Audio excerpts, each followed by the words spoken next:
Hello. Okay ആണ് ma'am. Okay. Once again good evening everyone. നമ്മൾ UGC NET JRF എക്സാമിന്റെ importance എന്താണ്, എക്സാമിന് നമ്മൾ എങ്ങനെ പ്രിപ്പയർ ചെയ്യണം, നമ്മുടെ ഒരു ലൈഫിൽ അതൊരു ഗോൾ ആവാനുള്ള റീസൺ എന്താണ്, അങ്ങനെ കുറേ കാര്യങ്ങളെ കുറിച്ചിട്ട് ഇപ്പോൾ നിഹ്ല മാമും ഹിത മാമും ഒക്കെ നമ്മൾ മുന്നേ സംസാരിച്ചു അല്ലേ. അപ്പൊ നിങ്ങൾ എന്താണ് എക്സാമിന് എങ്ങനെ പഠിക്കണം, നമ്മൾ ഡിമോട്ടിവേറ്റഡ് ആവാതെ എങ്ങനെ ഓരോ സ്റ്റെപ്പും നമ്മൾ ഇതിൽ എടുത്തു വെക്കണം എന്നെ കുറിച്ച് ഡീറ്റെയിൽ ആയിട്ട് നിഹ്ല മാം പറഞ്ഞിട്ടുണ്ട്. അതുപോലെ തന്നെ ഡീറ്റെയിൽഡ് ആയിട്ടുള്ള സിലബസ് എങ്ങനെ നമുക്ക് കൊമേഴ്സിൻ്റെതായാലും ഒക്കെ കൃത്യമായിട്ട് തന്നെ ഹിത മാമും പറഞ്ഞിട്ടുണ്ട്. ഞാൻ അതിനെ കുറിച്ചിട്ടൊന്നും അല്ല ഡിസ്കസ് ചെയ്യാൻ പോകുന്നത്. നിങ്ങൾ സെൽഫ് മോട്ടിവേറ്റഡ് ആയി നിങ്ങൾ നെറ്റ് എക്സാം എഴുതുന്നു, അപ്പൊ പഠിക്കുന്ന രീതിയെ കുറിച്ചിട്ടൊക്കെ പറഞ്ഞ് ഡിസ്കസ് ചെയ്ത് കഴിഞ്ഞു. നമ്മൾ എന്തുകൊണ്ടാണ് UGC നെറ്റ് ഓർ JRF എന്ന് നിങ്ങൾ പലപ്പോഴും ചിന്തിച്ചിട്ടുണ്ടാവും അല്ലെ.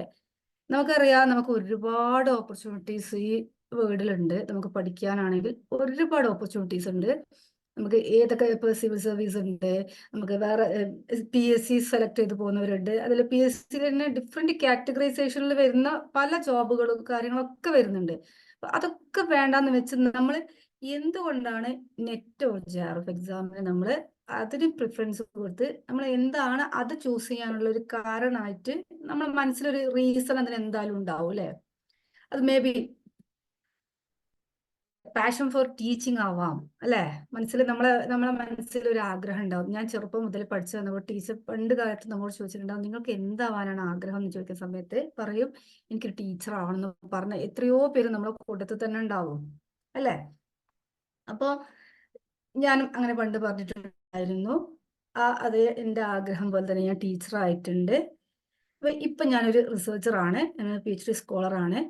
അപ്പൊ നമ്മുടെ മനസ്സിലൊരു ആഗ്രഹം, ആ ആഗ്രഹം എന്താണോ നമ്മളെ ഒരു അൾട്ടിമേറ്റ് ആയിട്ടുള്ള ഒരു ആഗ്രഹം നമ്മളുണ്ടാവും അല്ലെ. നമ്മളൊരു എപ്പോഴും ഒരു കുത്തുന്ന നമുക്ക് എപ്പോഴും മനസ്സിൽ ആഗ്രഹിച്ചിട്ട് അത് നേടണം നേടണം എന്ന മനസ്സിൽ എപ്പോഴും ഇങ്ങനെ ഉൾവിളി പോലെ പറയുന്ന ഒരു ഗോള്, അതിലേക്ക് എത്താൻ വേണ്ടിയിട്ടാണ് നമ്മൾ ഇങ്ങനെ ഒന്ന് സെലക്ട് ചെയ്തത്. അപ്പം നമുക്ക് ഞാൻ പറഞ്ഞു ഒരുപാട് ഇതുണ്ട് നമ്മുടെ കയ്യിൽ മുന്നിൽ, ഒരുപാട് ഓപ്പർച്യൂണിറ്റീസ് ഉണ്ട്, അതൊന്നും വേണ്ടാന്ന് വെച്ചിട്ട് നമ്മൾ സെലക്ട് ചെയ്ത ഒരു കോമ്പറ്റിറ്റീവ് എക്സാം ആണ് UGC നെറ്റ് JRF. നമുക്കറിയാം ഇന്ത്യയിൽ 9 lakh or 12 lakh വരെ എക്സാം കാൻഡിഡേറ്റ്സ് ആയിട്ട് എഴുതുന്ന അത്രയധികം കാൻഡിഡേറ്റ്സ് എക്സാം എഴുതുന്ന ഒരു എക്സാം ആണ് UGC നെറ്റ് എക്സാം. അതിൽ 1% ആണ് 6% ആണ് ക്വാളിഫൈ ചെയ്യുന്ന UGC നെറ്റ് കാറ്റഗറിയിൽ വരുന്നത്. അതിലും 1% ആണ് JRF വരുന്നത്. നമുക്കറിയാം അല്ലേ അതിന്റെ എത്രത്തോളം ടൈറ്റ് എക്സാം ആണ് അത് എന്നുള്ളത് അല്ലെ. നമ്മൾ അത്രയും കണ്ണിങ് ആയിട്ട് നമ്മൾ അതിലെ ഓരോ സ്റ്റെപ്പും മൂവ് ചെയ്താൽ മാത്രമേ നമുക്ക് അത് നേടാൻ പറ്റുള്ളൂ എന്നൊക്കെ അറിയാം. അപ്പൊ ഇതിലേക്കൊക്കെ നമ്മൾ നയിക്കുന്ന നമ്മളെ ഉള്ളിലുള്ള ഒരു റീസൺ എന്താ വെച്ചാല്, ഒന്നുകിൽ അത് ടീച്ചിങ്ങിനുള്ള പാഷൻ ആവാം, അതല്ലെങ്കിൽ റിസർച്ചിനുള്ള പാഷൻ ആവാം അല്ലെ.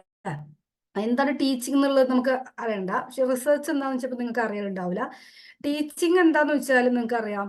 പിന്നെ നിങ്ങൾ തന്നെ ഇപ്പൊ ഇതിൽ തന്നെ ഇപ്പൊ എത്ര പേര് ടീച്ചറായിട്ടുള്ളത് ആൾക്കാരുണ്ടെന്ന് എനിക്കറിയില്ല കേട്ടോ. പിന്നെ നമ്മള് ഒരു കാര്യം പഠിക്കാൻ ഏറ്റവും നല്ല ഒരു എന്താ പറയുക പ്ലാറ്റ്ഫോം എന്ന് പറഞ്ഞാൽ നമ്മൾ അവരെ പഠിപ്പിച്ചു കൊടുക്കുക. മറ്റുള്ളവർക്ക് പഠിപ്പിച്ചു കൊടുക്കുമ്പോഴാണ് എന്ത് കാര്യമാവട്ടെ നമ്മൾ എന്ത് ചെയ്യുക, ഏറ്റവും കൂടുതൽ പഠിക്കുക അല്ലെ. അങ്ങനെ പഠിപ്പിച്ചു കൊടുത്തൊരു കാര്യം നമ്മൾ ലൈഫ് ലോങ് അത് മറക്കില്ല. ആര് എപ്പോ എവിടെ എങ്ങനെ ചോദിച്ചാൽ പോലും നമുക്ക് അതിനെ കുറിച്ച് ഡീറ്റെയിൽ ആയി പറയാൻ പറ്റും. അപ്പൊ നമ്മൾ ആ ഒരു ടീച്ചിങ് എന്നുള്ളത് നമുക്ക് ചിലർക്ക് ഇൻട്രസ്റ്റിംഗ് ആയിട്ട് വരും.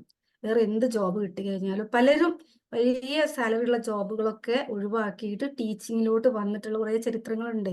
കാരണം അതിൻ്റെ ഒരു മനസ്സിൽ ഒരു സാറ്റിസ്ഫാക്ഷൻ ഉണ്ട്. ഓരോ ജോബിനും അതിൻ്റെതായ സാറ്റിസ്ഫാക്ഷൻ ഉണ്ടല്ലോ. അപ്പോൾ ആ സാറ്റിസ്ഫാക്ഷന് വേണ്ടിയിട്ട് പലരും ടീച്ചിങ്ങിലേക്ക് വന്നിട്ടുണ്ട്.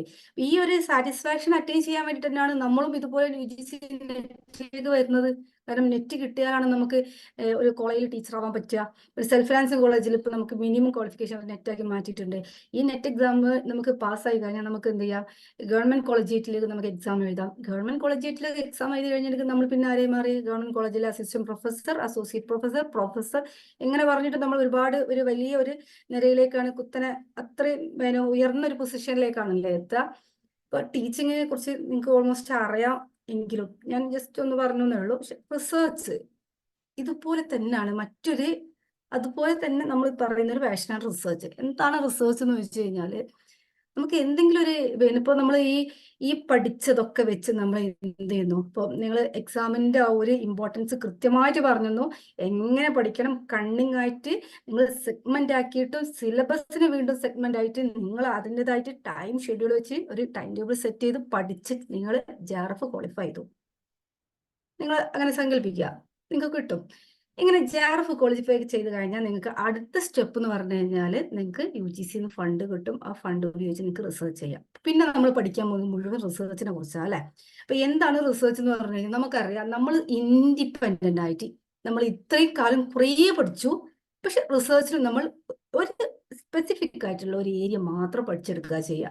അപ്പൊ ഈ റിസർച്ചിലേക്ക് നമ്മൾ എത്തിക്കഴിഞ്ഞാൽ തന്നെ നമുക്ക് എന്താവും, നമുക്ക് നമ്മളെ ചിന്തകൾ മാറും, നമ്മളെ ഒരു വ്യൂ മൊത്തത്തിൽ മാറും. നമ്മളെ തിങ്കിങ് എന്നുള്ള ആ ഒരു പ്രോസസ്സ് തന്നെ ഒരു വൈഡ് ഇതിലേക്ക് പോകും. മൊത്തത്തിൽ വൈഡ് ആയിട്ട് നമ്മൾ ചിന്തിക്കാൻ തുടങ്ങും. നമ്മൾ ഇതുവരെ ഒരു സിലബസിനെ നമ്മൾ ഒരു ലിമിറ്റഡ് ബൗണ്ടറി വെച്ചിട്ടാണ് നമ്മൾ ചിന്തിക്കുക. ഈ ലിമിറ്റഡ് ബൗണ്ടറി ഒക്കെ വിട്ടിട്ട് നമ്മളൊരു ഭയങ്കര വൈഡായിട്ട് നമ്മളിപ്പോൾ ഒരു കാര്യത്തിന്റെ എക്സ്ട്രീം ലെവൽ എന്താന്ന് വരെ ചിന്തിച്ച് നമുക്ക് നമ്മളെ എല്ലാം മൊത്തത്തിൽ ചേഞ്ച് ആവുന്ന ഒരു സ്റ്റേജാണ് ഈ റിസർച്ചിന്റെ സ്റ്റേജ്. ഈ റിസർച്ച് ചെയ്യാൻ ഭയങ്കര ഒരു രസമുള്ള ഒരു സത്യം പറഞ്ഞ രസമുള്ള ഏർപ്പാടാട്ടോ. നിങ്ങൾക്ക് അതിലേക്കൊക്കെ എത്തണം എന്നുള്ള മനസ്സിലെ ഒരു അടങ്ങാത്ത ഒരു തീയാണല്ലോ നിങ്ങളെ ഈ UGC നെറ്റിലും JRFിലൊക്കെ പഠിക്കാൻ വേണ്ടി നിങ്ങൾ ഇരുത്തിയിരിക്കുന്നത്. നിങ്ങൾക്ക് ഇപ്പോൾ ഒരുപാട് കാര്യങ്ങളുണ്ടാവും. നെഹ്ല മാം മുന്നേ പറഞ്ഞ പോലെ തന്നെ ഒരുപാട് പ്രാരാബ്ദങ്ങളെ, ഒരുപാട് പ്രശ്നങ്ങളെ, ഒരുപാട് കാര്യങ്ങളുടെ നിന്നാണ് കുറച്ച് ടൈം, നിങ്ങളെ പ്രഷ്യസ് ആയിട്ടുള്ള ടൈം നിങ്ങൾ എക്സാമിന് വേണ്ടി പഠിക്കാൻ മാറ്റി വെച്ചത്. ഈ എക്സാമിന് മാറ്റി വെച്ച ഈ ടൈം എന്തിനു വേണ്ടിയിട്ടുള്ളതാണ്? ഈ പറഞ്ഞ ഫസ്റ്റ് പറഞ്ഞ നമ്മളെ ഒരു ടീച്ചിങ് ഫീൽഡിലോട്ടോ അല്ലെങ്കിൽ റിസർച്ചിലോട്ടോ എത്തിക്കാനുള്ളതാ, അല്ലെ? അപ്പൊ റിസർച്ച് ചെയ്യുന്ന സമയത്ത് നമുക്ക് ഉണ്ടാവുന്ന ഒരു ഹാപ്പിനെസ് അത് വേറെ ലെവലാണ്. നമ്മൾ ഒരു ടോപ്പിക്കിനെ കുറിച്ചിട്ട് നമ്മൾ ഒരു 5 വർഷത്തോളം നമ്മൾ പഠിക്കും. അപ്പൊ നിങ്ങൾക്കൊരു ചോദ്യം ഉണ്ടാവും, ഈ 5 വർഷത്തോളം അത് പഠിച്ചു കഴിഞ്ഞാൽ നമുക്ക് എന്താ അതിനോടൊരു ബെനിഫിറ്റ്, നമുക്ക് എന്ത് ഗുണമുണ്ട്? അപ്പൊ നിങ്ങൾ കംപ്ലീറ്റ്ലി സപ്പോർട്ട് ചെയ്യുന്നുണ്ടെന്നാണ് എനിക്ക് പറയാനുള്ളത്. നിങ്ങളെ UGC JRFിന്റെ ഫണ്ട് തന്ന് നിങ്ങളെ കംപ്ലീറ്റ്ലി സപ്പോർട്ട് ചെയ്യുന്നുണ്ട്. നോക്കൂ, നിങ്ങൾ JRFിന്റെ ഫണ്ടിങ് സിസ്റ്റം എന്ന് പറഞ്ഞു കഴിഞ്ഞാൽ ആദ്യത്തെ 2 വർഷം നിങ്ങൾ JRF ക്വാളിഫൈ ചെയ്തു, നിങ്ങൾ റിസർച്ചിലേക്ക് എൻ്റർ ചെയ്ത് നിങ്ങൾ രജിസ്ട്രേഷൻ ഒക്കെ കഴിഞ്ഞാൽ നിങ്ങൾക്ക് കിട്ടാൻ പോകുന്ന ഫണ്ടിന്റെ ഒരു ഇത് നോക്കൂ. നിങ്ങൾ ഇത്രയും വാല്യുബിൾ ആയിട്ടൊരു ഫണ്ട് നിങ്ങൾക്ക് കിട്ടാണ്ട് കേട്ടോ. നിങ്ങൾക്ക് ഒരു ടാക്സ് പോലും, നിങ്ങൾ ടാക്സ് പഠിക്കുന്ന കുട്ടികളാണ്, ടാക്സ് ഓരോന്നിനും എത്ര പെർസെൻറ്റേജ് ഓരോ കാറ്റഗറിക്കാർക്ക് നിങ്ങൾ പേ ചെയ്യണം എന്നുള്ളതൊക്കെ കൃത്യമായി സ്ലാബ് റേറ്റ് ഒക്കെ പറയുന്നുണ്ടല്ലേ. അങ്ങനെ ഒരു ടാക്സും അടക്കാണ്ടാത്ത, ഒരു ഗവൺമെന്റ് ജോബിന്റെ ടാക്സ് പോലും കൊടുക്കണ്ടാത്ത ഒരേ ഒരു എമൗണ്ട് ആണ് ഫെലോഷിപ്പ് എമൗണ്ട്, സ്കോളർഷിപ്പ് എമൗണ്ട്. അപ്പൊ നമ്മൾ JRF ക്വാളിഫൈ ചെയ്തു, റിസർച്ചിലേക്ക് എൻ്റർ ചെയ്ത് കഴിഞ്ഞാൽ ആദ്യത്തെ 2 വർഷം നിങ്ങൾ JRF സ്കോളേഴ്സ് ആയിരിക്കും, അതായത് ജൂനിയർ റിസർച്ച് ഫെലോ സ്കോളേഴ്സ് ആയിരിക്കും. ഈ 2 വർഷം നിങ്ങൾക്ക് കിട്ടാൻ പോകുന്ന ഫണ്ട് എന്ന് പറഞ്ഞാൽ പെർ മന്ത് 37, ഇത് നിങ്ങൾക്ക് റിന്യൂവേറ്റ് ചെയ്ത പുതിയ മാറ്റങ്ങൾ വരുത്തിയ എമൗണ്ട് ആണ് കേട്ടോ. ഇതുവരെ 31,000 ആയിരുന്നു. അത് 2023 ജാനുവരി മുതൽ എമൗണ്ട് പുതുക്കിയിട്ടുണ്ട്. കുറച്ചും കൂടി അതിൽ ഇൻക്രിമെന്റ് വന്നിട്ടുണ്ട്. ആ എമൗണ്ട് ആണ് ഞാൻ പറയാൻ പോകുന്നത്. അപ്പൊ 37,000 ആണ് പെർ മന്ത് ഓരോ ഫെലോക്കും, ഓരോ സ്കോളേഴ്സിനും കിട്ടാൻ പോകുന്നത്. ഫെലോഷിപ്പ് എമൗണ്ട് മാത്രമേ ഞാൻ പറഞ്ഞുള്ളൂ കേട്ടോ. 37,000 എമൗണ്ട് നിങ്ങൾ ഈ പറഞ്ഞ നിങ്ങളെ റിസർച്ച് വർക്ക് എന്താവട്ടെ, ആ റിസർച്ച് വർക്കിൽ എന്തൊക്കെ പരിപാടി ഉണ്ടാവും എന്നുള്ളത് ഞാൻ ജസ്റ്റ് പറയാം. അത് ഈ എമൗണ്ട് ഒന്ന് ജസ്റ്റ് എക്സ്പ്ലെയിൻ ചെയ്ത് കഴിഞ്ഞിട്ട് 37,000 നിങ്ങൾക്ക് പെർ മന്ത് ഫെലോഷിപ്പ് മാത്രമായിട്ട് കിട്ടുന്നുണ്ട്. പ്ലസ് നിങ്ങൾക്ക് കിട്ടാൻ പോകുന്നത് 27%ഓളം, ഈ 37,000ന്റെ 27%ഓളം നിങ്ങൾക്ക് HRAയും കിട്ടും. ഓക്കെ, അപ്പോൾ 37, അപ്പം അത് ഡിപ്പെൻസ് അപ്പോൺ യുവർ ലൊക്കേഷൻ ആണ്. നിങ്ങളെ location standing on your college or university എവിടെയാവാം. ചിലപ്പോൾ മെട്രോ സിറ്റിയിൽ സ്ഥിതി ചെയ്യുന്ന യൂണിവേഴ്സിറ്റികൾ ഉണ്ടാവും. ഗ്രാമങ്ങളിൽ യൂണിവേഴ്സിറ്റി സാധാരണ ഒരു കേസിൽ മുനിസിപ്പാലിറ്റി കോർപ്പറേഷൻ ഏരിയയിലൊക്കെ ഉണ്ടായാലും യൂണിവേഴ്സിറ്റികൾ, കോളേജ് ഇനി ഒരു വില്ലേജിലാണെങ്കിൽ അവിടെ കൊടുക്കുന്നത് ഇപ്പോൾ 9 സ്റ്റാർട്ടിങ് ആയിരിക്കും, 9% ആയിരിക്കും. അപ്പൊ എത്ര ആവട്ടെ, നിങ്ങളെ കോളേജ് എവിടെയാണോ നിൽക്കുന്നത് അതിന്റെ ബേസ് ചെയ്ത് നിങ്ങൾക്ക് എന്ത് കിട്ടാൻ പോകുന്നുണ്ട്, കിട്ടാണ്ട്. അപ്പം സിറ്റിയിൽ നിൽക്കുന്നത് ഇപ്പൊ ഡൽഹി യൂണിവേഴ്സിറ്റി ഒരു റിസർച്ച് ഫെലോ ആണെങ്കിൽ ആൾക്ക് 37,000 പ്ലസ് 20, ആ 37,000 27% എന്ന് പറഞ്ഞാൽ 9,990. 10 രൂപ 10,000 കുറയും. അപ്പൊ എത്രയായി ടോട്ടൽ എമൗണ്ട് അല്ലേ? അപ്പൊ നമ്മൾ നോക്കൂ, മൊത്തത്തിൽ 47,000 അടുത്തായി അല്ലേ? 46,990.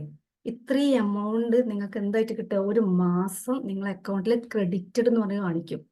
ഇതോടൊപ്പം തന്നെ 3 മാസം കൂടുമ്പോൾ 2,500 വെച്ചിട്ട്, അതായത് ഒരു വർഷത്തേക്ക് 10,000 കണ്ടിൻജൻസിയും നിങ്ങൾക്ക് കിട്ടുന്നുണ്ട്. ഇത്രയും എമൗണ്ട് ഒരു ഫണ്ട് പോലും, ഒരു ടാക്സ് പോലും നിങ്ങൾക്ക് തിരിച്ചടക്കേണ്ടാത്ത വിധത്തിൽ നിങ്ങൾക്ക് JRFന്റെ ഫണ്ട് കിട്ടുന്നുണ്ട് 2 വർഷത്തേക്ക് ഈ ഒരു എമൗണ്ട്. പിന്നെ അത് കഴിഞ്ഞ് 2 വർഷം നിങ്ങൾ SRF ആവും, അതായത് സീനിയർ റിസർച്ച് ഫെലോ സ്കോളേഴ്സായി മാറും. ഈ സീനിയർ ഫെലോ സ്കോളേഴ്സ് ആയിട്ടുണ്ടെങ്കിൽ മൊത്തത്തിൽ 5 വർഷമാണ് നമുക്ക് ഈ ഫണ്ട് കിട്ടാൻ പോകുന്നത്. അതിൽ ആദ്യത്തെ 2 വർഷം കഴിഞ്ഞു, അത് JRF ആണ്. JRF ബേസിക്കലി കിട്ടുന്ന ഫെലോഷിപ്പ് എമൗണ്ട് 37,000 ആണ്. അതിന്റെ 27%ഓളം, അത് പിന്നെ നിങ്ങൾ റൂറൽ, അർബൻ, സിറ്റി എന്നൊക്കെ പറഞ്ഞാൽ ഇങ്ങനെ ആ ഒരു കാറ്റഗറൈസേഷനിൽ വരും. അപ്പൊ അതിന്റെ ബേസിൽ 27%ഓളം നമുക്ക് എന്ത് കിട്ടാം?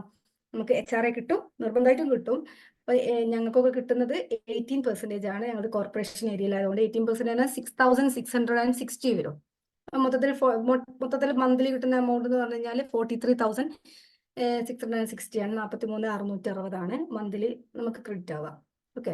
പിന്നെ 3 മാസം കൂടുന്ന സമയത്ത്, അതായത് ഒരു വർഷത്തിൽ 10,000 കണ്ടിജൻസി കിട്ടും. എന്തിനാ കണ്ടിജൻസി എന്ന് വെച്ചാൽ, നമ്മളിപ്പോൾ റിസർച്ച് ചെയ്യുന്ന സമയത്ത് നമുക്ക് നമ്മളെ ലാപ്ടോപ്പ് ഒന്ന് കേടുവന്നു, നമുക്കത് നന്നാക്കണം. അപ്പൊ അതിന്റെ ബില്ലെടുത്തുകൊണ്ട് നമുക്ക് സബ്മിറ്റ് ചെയ്താൽ നമുക്ക് കണ്ടിജൻസി എമൗണ്ട് അതിൽ ക്ലെയിം ചെയ്യാം. നിങ്ങളൊരു വർക്ക്ഷോപ്പിന് പോയി കഴിഞ്ഞിട്ട് നിങ്ങൾക്ക് അതിനൊരു എക്സ്പെൻസ് വന്നു, ആ എക്സ്പെൻസ് മീറ്റ് ചെയ്യാൻ നിങ്ങൾക്ക് അതിന്റെ എക്സ്പെൻസിന്റെ ബില്ല് ഉണ്ടാവുമല്ലോ, ആ ബില്ല് നിങ്ങൾക്ക് ക്ലെയിം ചെയ്തിട്ടുണ്ടെങ്കിൽ കണ്ടിജൻസി എമൗണ്ട് അതിൽ ക്ലെയിം ചെയ്യാം. ഇതിനൊക്കെയാണ് ഈ കണ്ടിജൻസി എമൗണ്ട് കിട്ടുന്നത്. നിങ്ങൾക്ക് ബുക്സ്, നിങ്ങളെ ഏരിയയിലുള്ള, നിങ്ങൾ പഠിക്കുന്ന നിങ്ങളെ ആ ഒരു റിസർച്ച് ഏരിയയിലുള്ള എന്തെങ്കിലും ബുക്സോ എന്തെങ്കിലും വേറെ എന്തെങ്കിലും ആർട്ടിക്കിളോ മേടിക്കാൻ വേണ്ടി നിങ്ങൾക്ക് കുറച്ച് ക്യാഷ് എക്സ്പെൻസ് ആയിട്ട് വന്നു, അതിന് നിങ്ങൾക്ക് എന്ത് ചെയ്യാം?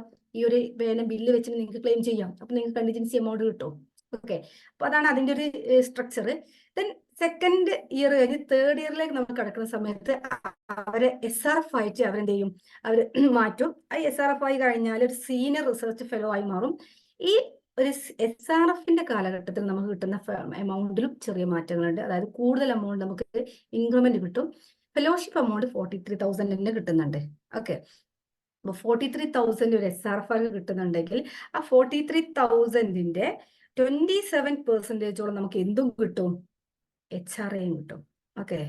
അപ്പൊ നോക്കണം നിങ്ങൾ എത്രത്തോളം എമൗണ്ട് നമുക്ക് ഒരു 54,610 54,610 എമൗണ്ട് ആർക്ക് ഒരൊറ്റ മാസം ഒരു SRF അക്കൗണ്ടിലോട്ട് ക്രെഡിറ്റ് ആവുന്നുണ്ട്. കൂടാതെ അവർക്ക് കണ്ടിജൻസി എമൗണ്ട് ഡബിൾ ആണ്, 20,000. അത് വേറെയും ഓരോ വർഷം കിട്ടുന്നുണ്ട്. അപ്പൊ നിങ്ങൾ വിചാരിക്കുന്നുണ്ടാവും, ഞാൻ പറയുന്നത് കേൾക്കുന്നുണ്ടല്ലോ അല്ലെ? എന്റെ സൗണ്ട് ഓഡിയബിൾ അല്ലേ? ഓഡിബിൾ ആണ്. ഓക്കെ. അപ്പം നിങ്ങൾ വിചാരിക്കുന്നുണ്ടോ ഇത്രയും എമൗണ്ട് ഒക്കെ നമുക്ക് എന്താണ് ചെയ്യേണ്ടത് എന്നല്ലേ? വീണ്ടും നമുക്ക് റിസർച്ചിലേക്ക് തന്നെ വരാം. ഇത്രയും എമൗണ്ട് കിട്ടുന്ന, ഞാൻ ഈ എമൗണ്ടിന്റെ ഒരു സ്ട്രക്ചർ പറഞ്ഞല്ലോ. ഇപ്പൊ നമുക്ക് ഇത്രയും എമൗണ്ട് കിട്ടും. നമ്മൾ അൾട്ടിമേറ്റ്ലി എന്തിനാ പഠിക്കുന്നത്? എന്തിനാ ജോലി വാങ്ങുന്നത്?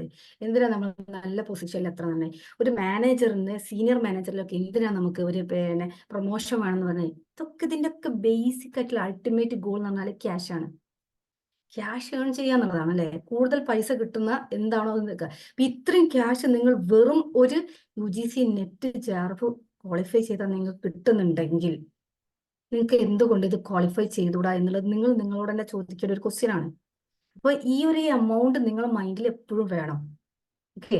ഈ ഒരു എമൗണ്ട് ഒരു 5 വർഷം കൊണ്ട് നിങ്ങൾക്ക് ഒരു 30 ലാഖിന്റെ അടുത്ത് എമൗണ്ട്, ഇപ്പൊ ഈ എമൗണ്ട് ഇനിയും കൂടിയിട്ടുണ്ടാവും കേട്ടോ. 30 ലാഖിന്റെ അടുത്ത എമൗണ്ട് നിങ്ങൾക്ക് 5 വർഷം കൊണ്ട് നേടാൻ പറ്റുന്ന ഒരു നല്ല സംഭവമാണ് ഈ JRF ക്വാളിഫൈ ചെയ്താൽ നിങ്ങൾക്ക് കിട്ടുന്നത്.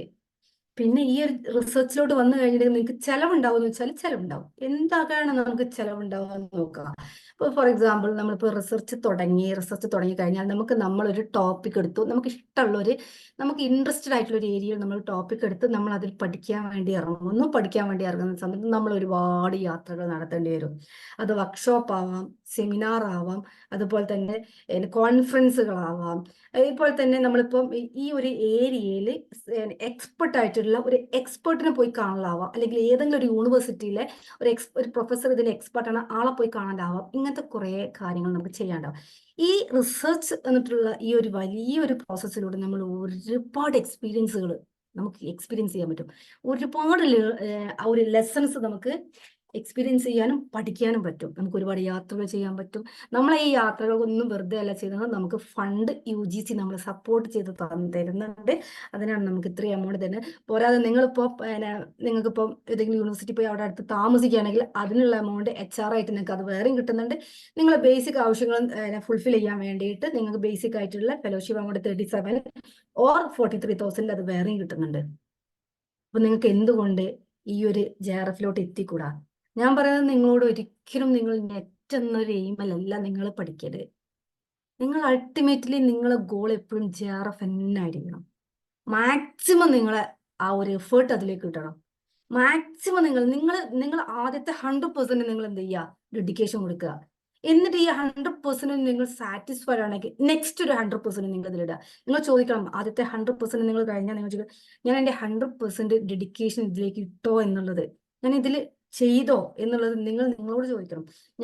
ഞങ്ങളെ ഫാക്കൾട്ടീസിനോടോ അല്ലെങ്കിൽ ക്രിസ്റ്റൽ എന്ന ഒരു ഇൻസ്റ്റിറ്റ്യൂട്ടിനോടോ അല്ല ചെയ്യേണ്ടത്. നിങ്ങളോട് നീതി പുലർത്തി കഴിഞ്ഞാൽ നിങ്ങൾക്ക് നേടാൻ പറ്റുന്ന ഒരു വലിയൊരു ഒരു എന്താ പറയാ ഇത് ഇത്രയും വലിയൊരു നേട്ടം എന്ന് പറഞ്ഞാൽ ഈ ചെറിയൊരു ഏജിലാവും നിങ്ങളിപ്പോ ഡിഗ്രി ഒക്കെ കഴിഞ്ഞ PG ഒക്കെ കഴിഞ്ഞ കുട്ടികളൊക്കെ അത് വലിയൊരു നേട്ടമാണ് കേട്ടോ. പിന്നെ ഇതിനെ കുറിച്ച് കൂടുതൽ അറിഞ്ഞിട്ട് വരുന്നവർക്ക് അത് അതിലും വലിയ നേട്ടമാണ്. കാരണം അവർ അതിന്റെ എല്ലാ കാര്യങ്ങളും അറിഞ്ഞിട്ടാണ് വരുന്നത്. അപ്പൊ അവർക്ക് അത് കിട്ടിക്കഴിയാന്ന് പറഞ്ഞത് അത് അത്രയും വലിയൊരു നേട്ടം തന്നെ. നിങ്ങൾ ഒരു വലിയൊരു ഇതിലേക്ക് നിങ്ങൾക്ക് എന്തുകൊണ്ട് എത്തിക്കൂടാ? നിങ്ങൾ ആദ്യത്തെ 100% ഇടുക. ആ 100% നിങ്ങൾ സാറ്റിസ്ഫൈഡ് ആണ്, നിങ്ങളെല്ലാം പഠിച്ച് നിങ്ങൾ ഓക്കെ ആണെങ്കിൽ വീണ്ടും നിങ്ങളൊരു 100% എഫേർട്ടും കൂടി ഇതിലിടുക. എന്നിട്ട് നിങ്ങൾ ഓക്കെ ആണ്. ഇപ്പൊ പഠിക്കേണ്ട രീതികളെ കുറിച്ചൊന്നും ഞാൻ പറയുന്നില്ല, ബിക്കോസ് അതൊക്കെ ഡീറ്റെയിൽ ആയിട്ട് സിലബസ് കാര്യങ്ങൾ എല്ലാം മുന്നത്തെ ഇതിൽ സെഷനിൽ ഹിത മാമും അതുപോലെ തന്നെ നെഹ മാമും ഒക്കെ പറഞ്ഞിട്ടുണ്ട്. ആ പഠിച്ചു കഴിഞ്ഞാൽ ഉണ്ടാവുന്ന നിങ്ങൾക്ക് കിട്ടാൻ പോകുന്ന വലിയൊരു ബെനിഫിറ്റിനെ കുറിച്ചാണ് ഞാൻ സംസാരിക്കുന്നത്. നിങ്ങൾ റിസർച്ചിലേക്ക് എത്തിക്കഴിഞ്ഞാൽ സാധാരണ ഒരാളെ പോലെ ആയിരിക്കില്ല നിങ്ങൾ സംതിങ് ഡിഫറെന്റ്, വെറൈറ്റി ആയിട്ടുള്ള ചിന്തകളും വെറൈറ്റി ആയിട്ടുള്ള തോട്ട്സും എക്സ്പീരിയൻസുകളും യാത്രകളും നിങ്ങളെ കോൺഫറൻസുകൾ അറ്റൻഡ് ചെയ്യലും ഇങ്ങനെ ഒരുപാട് കാര്യങ്ങളാകുന്ന സമയത്ത് നമുക്ക് ഒരുപാട് നല്ല നല്ല കാര്യങ്ങൾ നമുക്ക് എക്സ്പീരിയൻസ് ചെയ്യാനും പഠിക്കാനും ഒക്കെ പറ്റുന്നുണ്ട്. ലൈഫിൽ അത് വലിയൊരു മുതൽക്കൂട്ടായിരിക്കും. അതുകൊണ്ട് ഞാൻ പറയുന്നത്, നിങ്ങൾ JRF ആണ് നിങ്ങൾ അൾട്ടിമേറ്റ്ലി ഗോൾ ചെയ്യേണ്ടത്. നിങ്ങൾ ഒരിക്കലും നെറ്റിന് വേണ്ടിയിട്ട് മനസ്സിൽ ഇത് കൊടുക്കരുത്. എപ്പോൾ വേണമെങ്കിലും JRF. നിങ്ങൾക്ക് ഫസ്റ്റ് അറ്റംപ്റ്റിൽ നിങ്ങൾക്ക് JRF കിട്ടിയില്ലേക്ക്, പക്ഷെ JRF നിങ്ങൾ എയിം ചെയ്തോ, നിങ്ങൾക്ക് ആ ഒരു വർഷം നിങ്ങൾക്ക് നെറ്റ് കിട്ടിയാലും അടുത്ത തവണ നിങ്ങൾക്ക് നേടിയിരിക്കും. അപ്പൊ നിങ്ങളുടെ മൈൻഡിൽ നിങ്ങൾ സെറ്റാക്കി വെക്കണം, എന്താണ് ഞാൻ നേടേണ്ടത്, എനിക്ക് എന്തുകൊണ്ട് ഇത്രയും വലിയൊരു എമൗണ്ട്, ഒരു 5 വർഷം കൊണ്ട് 10-30 ലക്ഷം രൂപ ഒരു ഫണ്ട് പോലും ഒരു ടാക്സ് പോലും തിരിച്ചടക്കേണ്ടാത്ത ഒരു എമൗണ്ട് എനിക്ക് അവിടെ മാറ്റി വെച്ചിട്ടുണ്ട്. അത് നേടാൻ ആവശ്യമായ കാര്യങ്ങൾ ഞാൻ എന്തുകൊണ്ട് ചെയ്യുന്നില്ല എന്നാണ് നിങ്ങൾ ചിന്തിക്കേണ്ടത്. നിങ്ങൾക്കുള്ള ഫണ്ട് അവിടെ മാറ്റി വെച്ചിട്ടുണ്ട് UGC നിന്ന്. നിങ്ങളൊരു കൺസെപ്റ്റ് ഉണ്ടാക്കി വെക്കുക. എന്തുകൊണ്ട് അത് നേടാൻ ആവശ്യമായിട്ടുള്ള ആ ഒരു സ്റ്റെപ്പിന്റെ ഏറ്റവും മുകളിലാണ് ഇത് വെച്ചതെങ്കിൽ ആ ഒരു സ്റ്റെപ്പ് കയറിയെങ്കിൽ മാത്രം ഇത് കിട്ടില്ല. അത് ആരും താഴോട്ട് എത്തിച്ചു തരില്ല അല്ലെ.